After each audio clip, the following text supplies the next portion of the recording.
Sebelum masuk ke substansi utama, saya ingin menanggapi terlebih dahulu beberapa poin dari tim proposisi. Tim proposisi mengatakan bahwa historiografi bottom up mampu untuk mengurangi konflik sosial karena lebih memanusiakan korban dan kelompok marginal. Namun masalahnya, dalam negara pasca konflik, kondisi masyarakat masih sangat emosional, penuh trauma, dan belum stabil. Ketika buku sejarah terlalu berfokus pada pengalaman kelompok-kelompok tertentu, maka yang muncul hanyalah kompetisi penderitaan terkait dengan siapa yang paling tersakiti, siapa yang paling terdampak negatif, dan siapa yang paling berhak untuk disalahkan. Alih-alih menyatukan masyarakat, pendekatan ini justru berpotensi untuk membuka kembali luka lama dan memperbesar identitas kami versus mereka. Selain itu, tim proposisi seolah-olah menganggap historiografi top-down hanyalah berisi glorifikasi tokoh besar dan pembenaran negara. Padahal dalam konteks negara pasca konflik, pendekatan top-down penting untuk membangun satu narasi nasional yang utuh agar masyarakat memiliki identitas bersama terlebih dahulu sebelum membahas pengalaman yang sangat beragam dan sensitif. Dewan Juri yang terhormat, pada kesempatan kali ini kami dari tim oposisi menolak mosi bahwa dalam negara pasca konflik, buku teks sejarah seharusnya lebih berfokus pada pengajaran historiografi bottom up dibandingkan historiografi top down.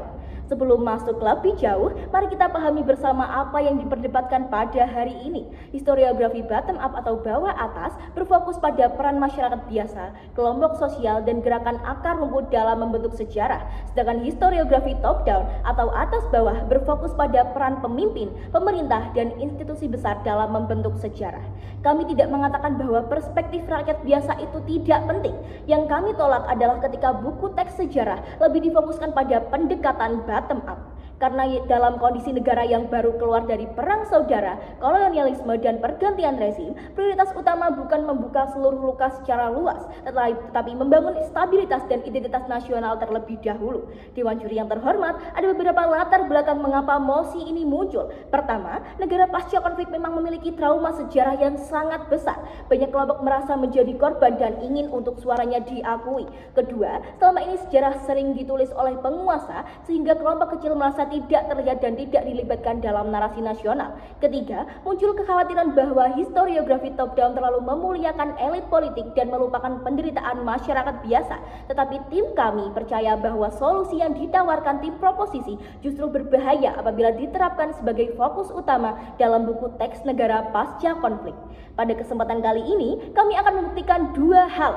Pertama, historiografi top-down lebih efektif menjaga persatuan dan juga stabilitas negara pasca konflik. Kedua, historiografi bottom up yang terlalu dominan justru beresiko memperpanjang konflik identitas dan dendam antar kelompok. Masuk ke argumen yang pertama, historiografi top down diperlukan untuk membangun identitas nasional bersama. Dalam negara pasca konflik, masyarakat biasanya terpecah berdasarkan suku, agama, ras maupun politik. Mereka pastinya belum merasa bahwa mereka merupakan satu bangsa yang utuh. Jikalau sejak awal buku sejarah mendoktrin mereka dan dipenuhi oleh berbagai pengalaman kelompok yang saling bertentangan, maka siswa akan lebih mudah melihat dirinya sebagai bagian dari kelompok tertentu, bukan sebagai warga negara yang sama dan utuh. Sedangkan historiografi top-down membantu negara untuk membangun satu benang merah bersama tentang bagaimana bangsa itu berdiri, bangkit dari konflik, dan nilai apa yang harus dijaga ke depannya agar bangsa bisa bersatu. Analoginya, seperti keluarga yang baru selesai bertengkar besar. Kalau setiap anggota keluarga terus-menerus membahas siapa yang paling tersakiti dan siapa yang paling salah, maka konflik tidak akan pernah selesai. Tetapi biasanya, orang tua akan terlebih dahulu mengajak semua kembali duduk bersama dan mengingat bahwa tujuan keluarga itu bisa tetap utuh.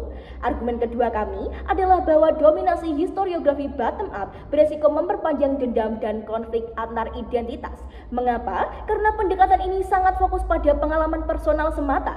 Dalam negara pasca konflik, pengalaman itu seringkali masih penuh akan emosi. Masalahnya, buku teks sejarah bukanlah sekedar ruang untuk empati, tetapi alat pendidikan yang bisa untuk membentuk cara pandang generasi berikutnya. Ketika generasi muda terus dikenalkan pada narasi bahwa kelompoknya adalah korban, sedangkan kelompok lain adalah pelaku, maka kebencian itu bisa saja diwariskan secara terus-menerus. Akhirnya, sejarah bukan menjadi alat rekonsiliasi, tetapi menjadi alat untuk mengingat luka secara terus-menerus. Tim proposisi mengatakan bahwa pendekatan bottom up membuat sejarah lebih manusiawi, tetapi kami bertanya, apakah semua pengalaman manusiawi dijadikan fokus utama dalam buku teks di negara yang masih sangatlah rapuh? Karena dalam kondisi pasca konflik, negara membutuhkan ketenangan sosial, bukanlah banjir narasi yang saling menyalahkan.